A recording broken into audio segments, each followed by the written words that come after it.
এবার আমাদের উপস্থিত থাকা সন্ন্যাস কুমার বর্মনাক আমি মঞ্চে আমন্ত্রণ জানাইছো অঙ্কিতা কলিতাকে মঞ্চে আমন্ত্রণ জানাইছো তেখেতক অংশগ্রহণের প্রমাণপত্র প্রদান কৰিব বিষ্ণু কলিতা তেখেতে অংশগ্ৰহণেৰ প্ৰমাণপত্ৰ প্ৰদান কৰিছে অঙ্কিতা কলিতাক এবাৰ আমি মঞ্চে আমন্ত্ৰণ জানাইছো আমাৰ ইয়াত পূৰ্বাঞ্চল প্ৰহৰী আমাৰ অসমৰ দৰে পুৰণি পেপাৰৰ তেখেত জাষ্ট বৈশিষ্ট্য বৈষ্ণৱৰ লগত সংযুক্ত কৰি ৰচনী বৰ্মনৰ দৃষ্টান্ত ভ্ৰমণৰ এখনি গণসংযোগ বুলি ক'ব লাগিব দৃষ্টান্ত ভ্ৰমণৰ পিতৃ নবীন বৰ্মন ভৱনৰ অৰুণ গুপ্তা ডাঙৰীয়াই অৰুণ গুপ্তা ডাঙৰীয়া আচলতে বহুত দূৰৰ পৰা আহি আমাৰ মাজত উপস্থিত হৈছে তাৰ বাবে আমি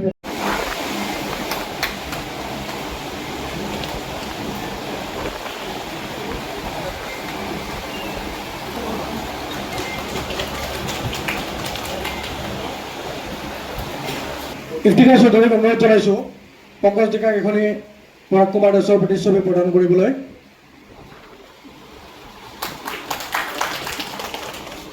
অৰুণ গুপ্তা ডাঙৰীয়া আচলতে বহুত দূৰৰ পৰা আহি আমাৰ মাজত উপস্থিত হৈছে অতি দুখেৰে আৰু পৰিতাপেৰে এটা কথা জনাব বিচাৰোঁ যে আমি বৈশিষ্ট্য বৈষ্ণৱ অনুষ্ঠিত হোৱা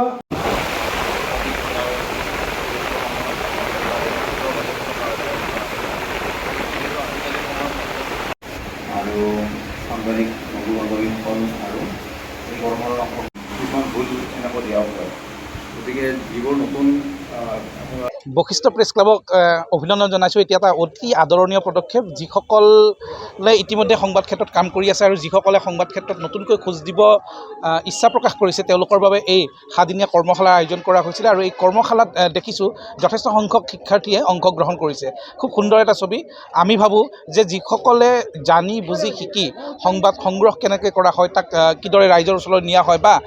সংবাদ মাধ্যমৰ ভূমিকা কি হ'ব লাগে কেনেকৈ আমি কাম কৰিব লাগে সেই সম্পৰ্কে নতুনকৈ খোজ দি থকাখিনিক যদি এটা সম্যক জ্ঞান দিব পৰা যায় এনেধৰণৰ কৰ্মশালাৰ যোগেদি বা কৰ্মৰত হৈ থকা সাংবাদিকসকলৰ কাৰণে যিহেতু সংবাদ ক্ষেত্ৰত সদায় নতুনত্বৰ সংযোজন ঘটিয়েই আছে পৰিৱৰ্তন ঘটি আছে সংবাদ পৰিৱেশনৰ ক্ষেত্ৰত বাতৰি সংগ্ৰহৰ প্ৰক্ৰিয়াৰ ক্ষেত্ৰত আৰু ইয়াক ৰাইজৰ ওচৰলৈ কেনেকৈ লৈ যাম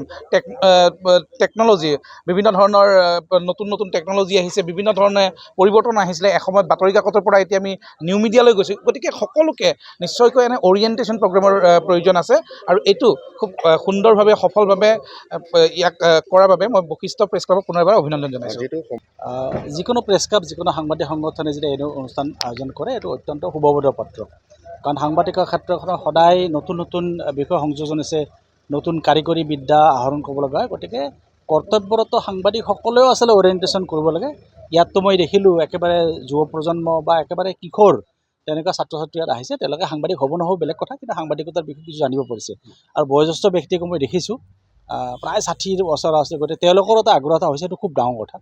আৰু সাংবাদিকসকল কেতিয়াও সমাজৰ পৰা বিচ্যুত হৈ কাম কৰিব নোৱাৰে সমাজখনৰ লগত ৰাখি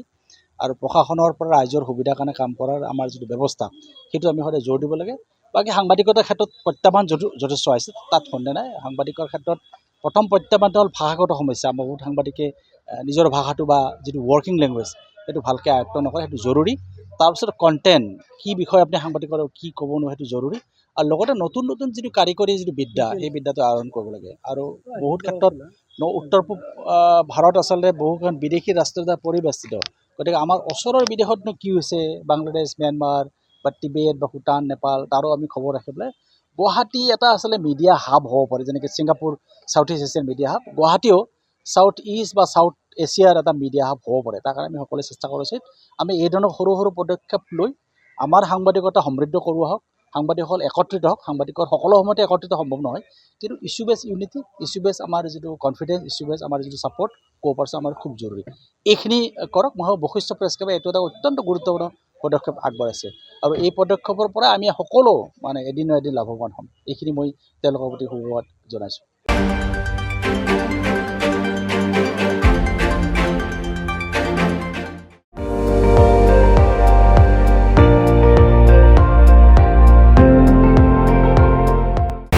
আপুনি চাই আছে ND24 সৰ্বশ্ৰেষ্ঠ নহয় সৰ্বোত্তমৰ দৌৰ।